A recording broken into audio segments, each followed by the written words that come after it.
Genèse, chapitre 2. Ainsi furent achevés les cieux et la terre et toute leur armée. Dieu acheva au 7e jour son œuvre qu'il avait faite, et il se reposa au 7e jour de toute son œuvre qu'il avait faite.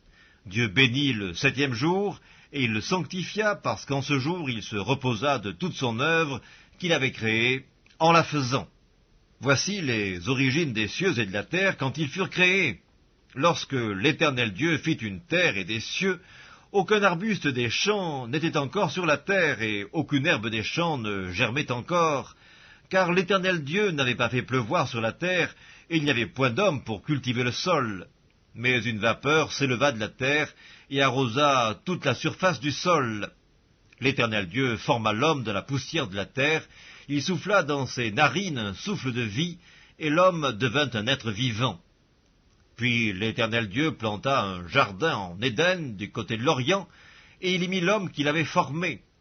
L'Éternel Dieu fit pousser du sol des arbres de toute espèce, agréables à voir et bons à manger, et l'arbre de la vie au milieu du jardin, et l'arbre de la connaissance du bien et du mal.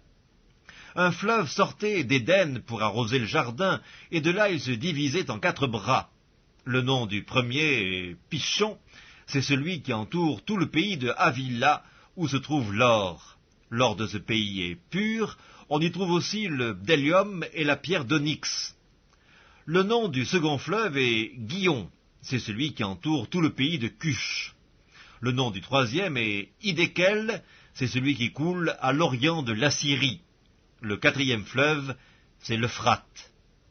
L'Éternel Dieu prit l'homme et le plaça dans le jardin d'Éden pour le cultiver et pour le garder. L'Éternel Dieu donna cet ordre à l'homme: tu pourras manger de tous les arbres du jardin, mais tu ne mangeras pas de l'arbre de la connaissance du bien et du mal, car le jour où tu en mangeras, tu mourras. L'Éternel Dieu dit: il n'est pas bon que l'homme soit seul, je lui ferai une aide semblable à lui. L'Éternel Dieu forma de la terre tous les animaux des champs et tous les oiseaux du ciel, et il les fit venir vers l'homme pour voir comment il les appellerait, et afin que tout être vivant portât le nom que lui donnerait l'homme. Et l'homme donna des noms à tout le bétail, aux oiseaux du ciel et à tous les animaux des champs. Mais pour l'homme, il ne trouva point d'aide semblable à lui. Alors l'Éternel Dieu fit tomber un profond sommeil sur l'homme qui s'endormit. Il prit une de ses côtes et referma la chair à sa place. L'Éternel Dieu forma une femme de la côte qu'il avait prise de l'homme, et il l'amena vers l'homme. Et l'homme dit: voici cette fois celle qui est os de mes os et chair de ma chair. On l'appellera femme, parce qu'elle a été prise de l'homme. C'est pourquoi l'homme quittera son père et sa mère, et s'attachera à sa femme, et ils deviendront une seule chair. L'homme et sa femme étaient tous deux nus, et ils n'en avaient point honte.